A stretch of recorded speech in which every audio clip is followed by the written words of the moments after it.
ఏంటత్తయ్య దారికి అడ్డంగా నిలబడ్డావు? నేను అడ్డంగా నిలబడ్డం కాదు, నీ జాతకానికి అడ్డంగా నిలబడ్డా.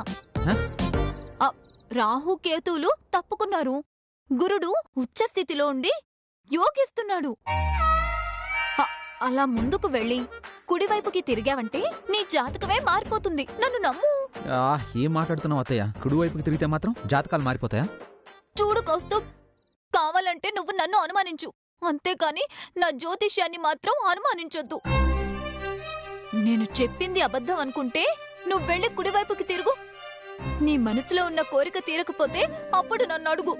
ఏంటత్తయ్య, రైట్ సైడ్ తిరగగానే నా మనసులో కోరికలు తీరిపోతాయా? 100% తీరుతాయి. కావాలంటే వెళ్ళి ట్రైల్ వేసుకో. సరే అత్తయ్య, నువ్వు చెప్పినట్టే విని కుడివైపుకి తిరుగుతాను. నా మనసులో ఉన్న కోరిక నెరవేరకపోతే ఇంక జీవితంలో నీ మాట నమ్మను. సరే, ముందు నువ్వు వెళ్ళి కుడివైపుకి తిరుగు. వెళ్ళు.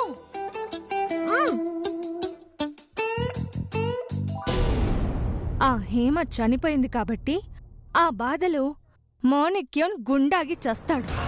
అటు అక్క లేక ఇటు నాన్న లేక ఆ కుందన ఊరొదిలిపెట్టి పారిపోతుంది. దాంతో కౌస్తుభ్తో నా పెళ్లి. మరి కాంచనమాలంటే ఏమనుకున్నావు? ఒకే దెబ్బకి 2 పిట్టలు. ఒక పక్క హేమ అవుట్, ఇంకొన్ని రోజుల్లో ఆ మాణిక్యం కూడా అవుట్. ఏదేమైనా కౌస్తుభ్ బావని తలుచుకుంటేనే నాకు జాలేస్తుంది. కుందనని ప్రేమించాను అని నాతో చెప్పగానే నీ ప్రేమకు నేను సపోర్ట్ చేస్తాను, ఎలాగైనా ఆ అమ్మాయిని ప్రేమకు ఒప్పించు అని చెప్పాను. పాపం బావ అమాయకంగా నా మాట నమ్మేసి నేను ఎలా చెప్తే అలా వింటూ వచ్చాడు.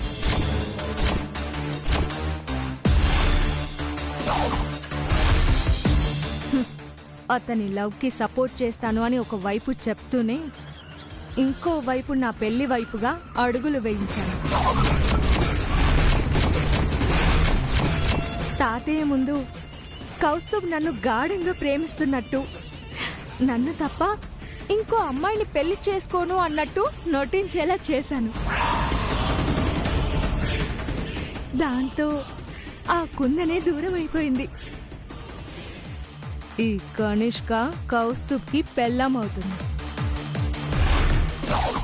కనిష్క, కనిష్క, కనిష్క, కనిష్క.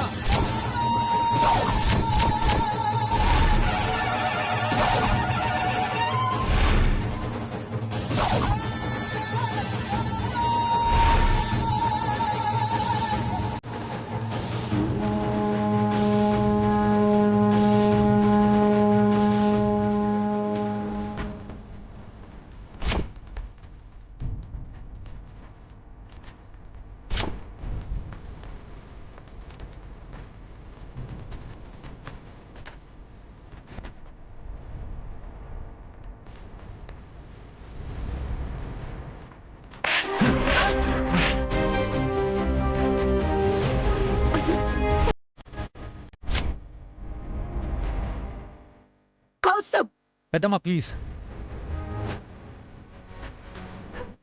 నేను నీకేం అన్యాయం చేశాను? నీకేం ద్రోహం చేశాను?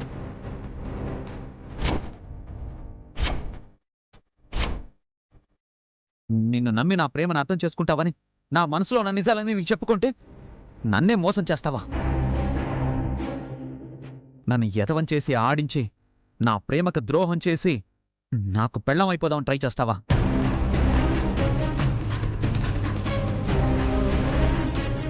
అలా చేయడానికి నీకు సిగ్గుగా లేదు?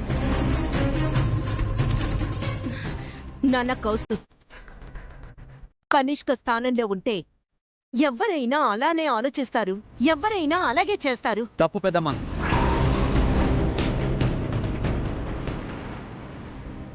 తప్పు చేసిన మనిషిని చెంప పగలగొట్టకుండా తనని సపోర్ట్ చేయడం చాలా పెద్ద తప్పు.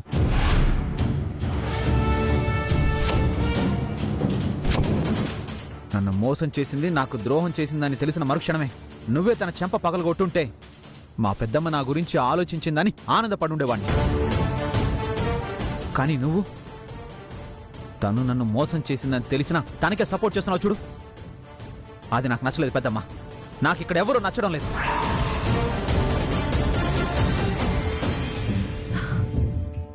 అది కాదు నాన్న, ఈ సంబంధం అనుకోకముందు కనిష్కకి నువ్వు ప్రేమించిన విషయం చెప్పుండుంటే కనీసం ఆలోచించేదేమో. కానీ నువ్వెప్పుడు చెప్పావురా? ఈ సంబంధం ఖాయమయ్యాక, పెద్దలందరూ అంగీకరించాక అప్పుడు నువ్వు ఈ విషయం చెప్పావు. అప్పటికే నీ మీద ప్రేమ పెంచుకున్న కనిష్క నిన్నే తన భర్తగా ఊహించుకుంది. అందుకే మరో అమ్మాయి నీ జీవితంలోకి రాకూడదు అని కోరుకుంది. అది తప్ప నాన్న? తప్పున్నారా?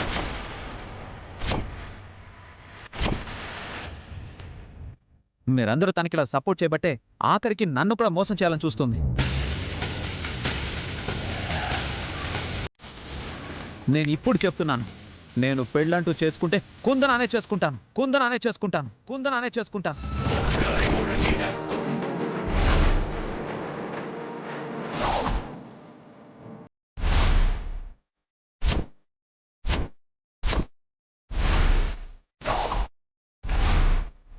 ఎవరికి ఇష్టం ఉన్నా లేకపోయినా.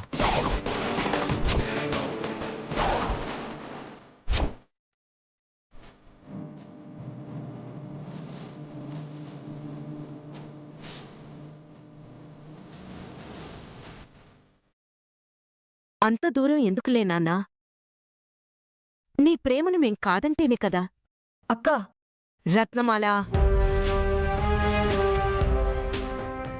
పెళ్ళంటే నూరేళ్ల పంట అంటారు. జీవితాంతం కలిసి కాపురం చేయాల్సిందే కౌస్తుభ్.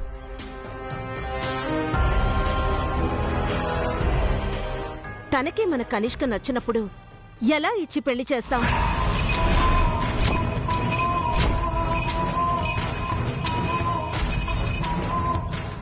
అది కాదక్కా. అందరికీ కనిష్కే మన ఇంటి కోడలని చెప్పుకున్నాం కదా. ఈ టైంలో పర్వాలేదు. మహా అయితే ఏమవుతుంది? పరువు పోతుంది.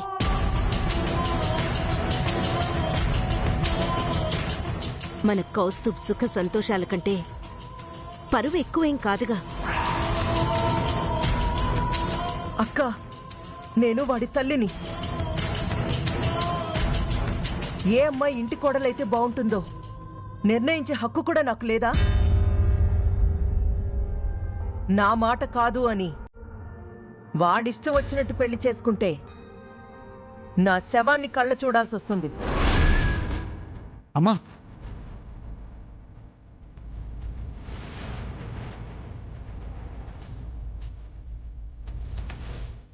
విన్నావు కదా నాన్న? కరవమంటే కప్ప కోపం, విడవమంటే పాము కోపం అని మీ తల్లి కొడుకుల మధ్య నేను నలిగిపోయేలా ఉన్నాను. సరే, విషయం ఇంత దూరం వచ్చింది కాబట్టి ఒక విషయం చెప్తాను. అది మీ ఇద్దరికీ ఆమోదమైతేనే. చెప్పు పెద్దమ్మా. నువ్వేం చెప్పినా నేను వినడానికి సిద్ధంగా ఉన్నాను. నువ్వెలా చెప్తే అలా చేయడానికి నేను కూడా సిద్ధంగానే ఉన్నానక్కా. మీ అమ్మ అనుకున్నట్టుగా కనిష్కతో నీ పెళ్లి ఏర్పాట్లు చేసుకుంటూ ఉంటుంది. ఆ పెళ్లి ముహూర్తానికి నువ్వు కనుక నీకు నచ్చిన అమ్మాయిని నీతో పెళ్లికి ఒప్పించి తీసుకురాగలిగితే ఆమెతోనే నీ పెళ్లి జరుగుతుంది.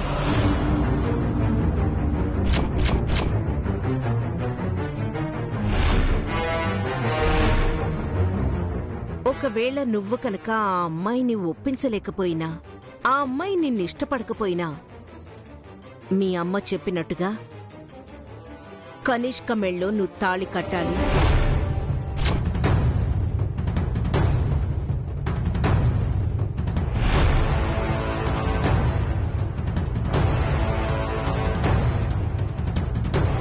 ఈ కండిషన్కి నువ్వోకేనా?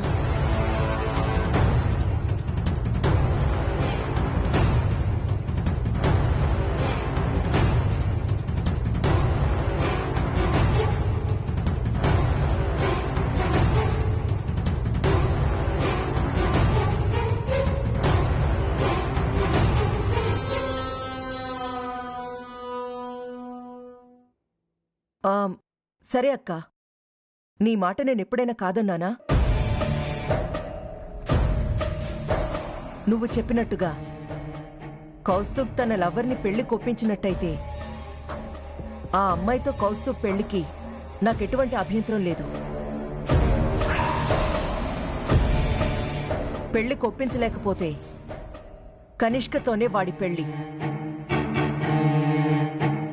విన్నావు కదా కౌస్తుబ్, నా కండిషన్స్కి మీ అమ్మ ఓకే అంది.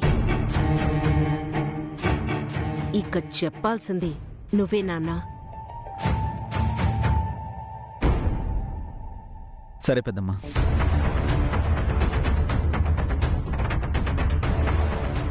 మీరు పెట్టిన ముహూర్తానికే నా మనసుకు నచ్చిన అమ్మాయిని పెళ్లి కొప్పిస్తాను. అలా కానీ నేను ఒప్పించలేకపోతే మీరు చెప్పినట్టే కనిష్కని పెళ్లి చేసుకుంటాను.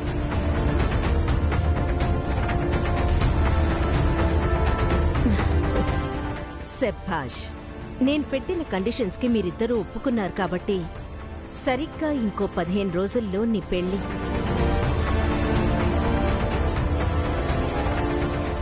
ఈ పెళ్లిలోపు నువ్వు ఆ అమ్మాయిని తీసుకొచ్చావనుకో, నీ ప్రేమ ఓకే. లేకపోతే నువ్వు కనిష్క మెళ్ళో తాళి కట్టాలి.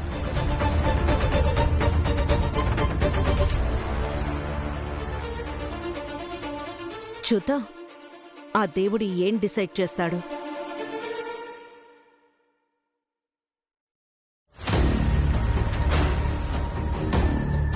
అక్క, ఈ పెళ్లిలోపు కౌస్తుబ్ ఆ అమ్మాయిని పెళ్లి కొప్పించడు కదా?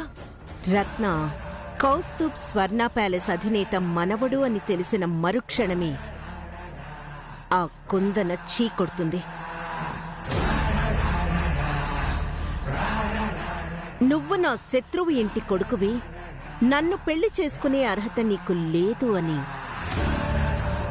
మెడపట్టి గెంటేస్తుంది. కరెక్ట్ అత్తయ్య. హా, కౌస్తుబ్ రత్నమాల అత్తయ్య కొడుకని తెలిసిన మరుక్షణం ఆ కుందన కౌస్తుబ్ని అసహ్యించుకుంటుంది. అవసరం లేదు పొమ్మంటుంది. నీ ప్లాన్ నాకు క్లియర్గా అర్థమైందక్క. ఇక నిశ్చింతగా ఉండొచ్చు. ఉమ్.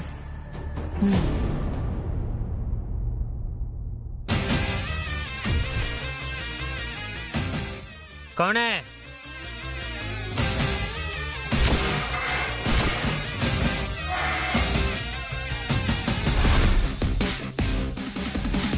ఓలమ్మో ఓలమ్మో 30 ఏళ్ళ నుంచి ఈ ఇంట్లో ఎంతమంది పనులు వచ్చినా ఆ వజ్రపతికి నానే కాపీ ఇచ్చుకోవాలి. ఆ? ఏటి సప్పుడవుతుంది? ఎవలి అమ్మాయి?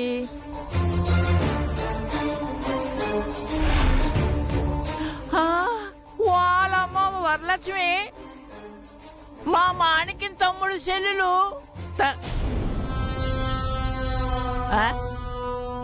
మరి ఇయ్యమ్మ ఎవలు? ఎందుకు అతను లాక్కొస్తుంది? వాళ్ళమ్మ ఏటో ఉంది.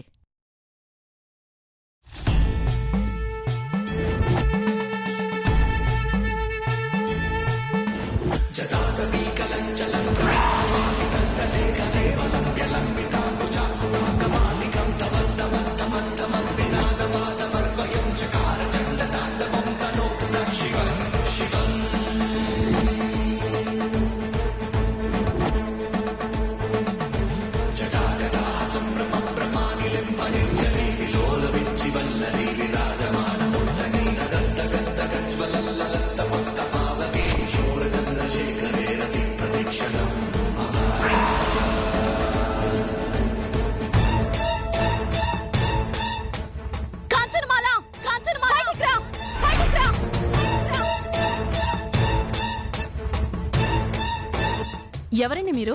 అడగకుండా లోపలికెందుకొచ్చారు?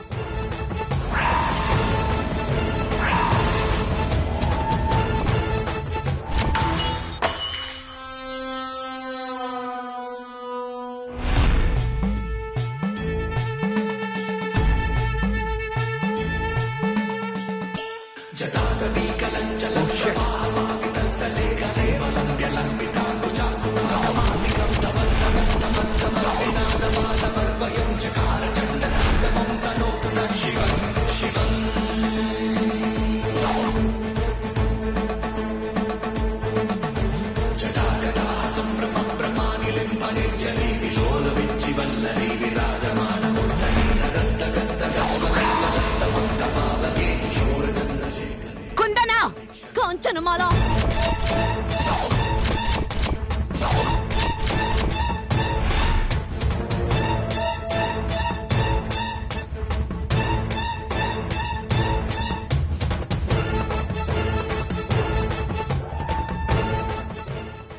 గ్లాసులు పగిలిపోయినందుకే నీకింత కోపం వస్తే నీ వల్ల నా అక్క చనిపోయినందుకు ముక్కలైన ఈ గుండెకి ఇంకెంత కోపం రావాలి?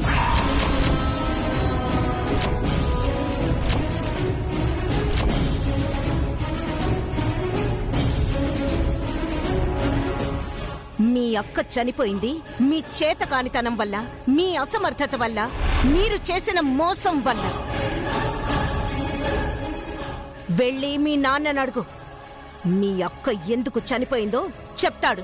అక్కర్లేదు. మా అక్క పెళ్లి ఆపమని నువ్వు పంపిన నీ తొత్తున్నాడుగా, వాణ్ణి అడిగితే వాడే అంతా చెప్తాడు.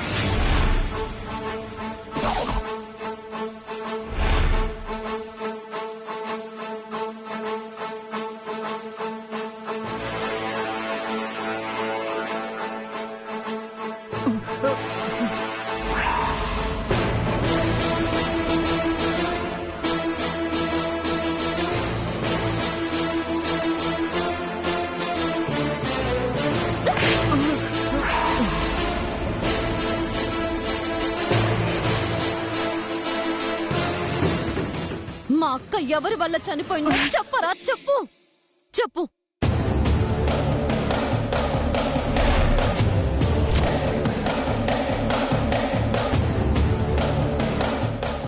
నా ఇంట్లో అడుగు పెట్టేంత ధైర్యం దీనికెలా వచ్చిందా అనుకున్నా. వీడు నిజాలు చెప్పడం వల్ల వచ్చిందన్నమాట. ఎవరు చెబితే మా ఇంటి డాక్యుమెంట్స్ లో తేడా ఉందని చెప్పావో, ఎవరి కోసం పెళ్లి పీటల మీద మా అక్క మెళ్ళో ఉండాల్సిన హారం లాక్కెళ్ళావో అది చెప్పు. మా నాన్న మాణిక్యం చావు బతుకుల్లో ఉండడానికి కారణమెవరో అది కూడా చెప్పు.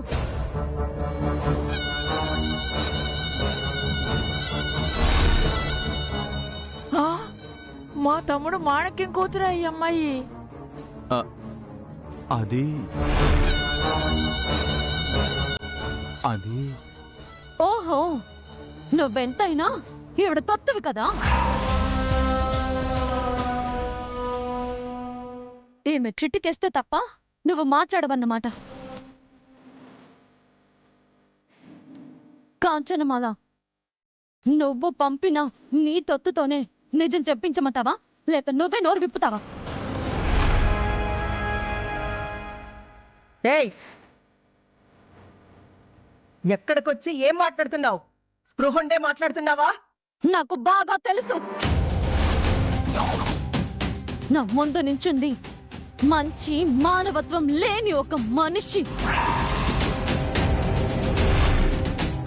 తన స్వార్థం కోసం, తన అహంకారాన్ని గెలిపించుకోవడం కోసం ఎదుటి వాళ్ళ జీవితాలతో ఆడుకునే ఒక మనిషి.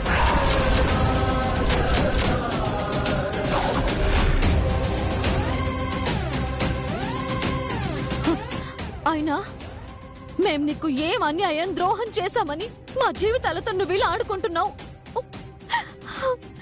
ఎందుకు మా అక్కని దూరం చేశావు?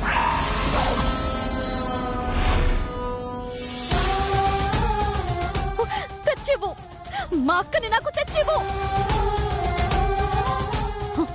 లేదంటే నేనేం చేస్తానో నాకే తెలీదు.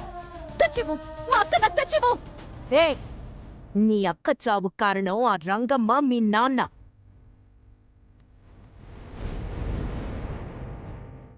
వెళ్ళి వాళ్ళని అడుగు. చనిపోయిన మీ అక్కని తెచ్చిస్తారేమో. అంతేగాని వింటున్నాం కదా అని పిచ్చి వాగుడు వాగితే సెక్యూరిటీ గార్డ్ని పిలిపించి బయటికి గెంటించాల్సి వస్తుంది.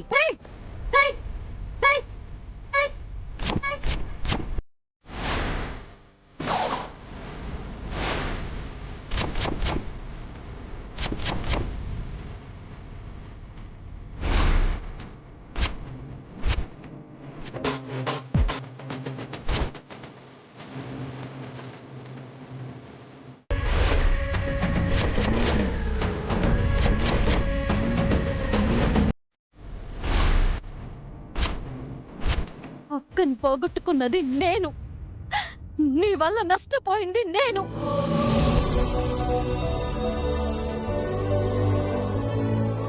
ఒకవైపు అక్కని పోగొట్టుకొని మరోవైపు తండ్రి చావు బతుకుల మధ్య చస్తూ క్షణక్షణం నరకం అనుభవిస్తున్నాడు.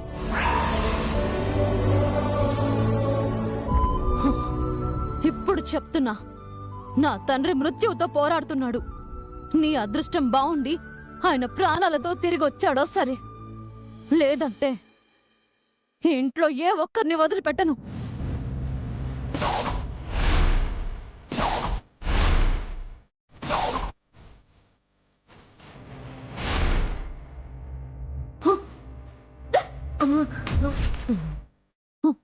పదత్తా. ఆగమ్మా.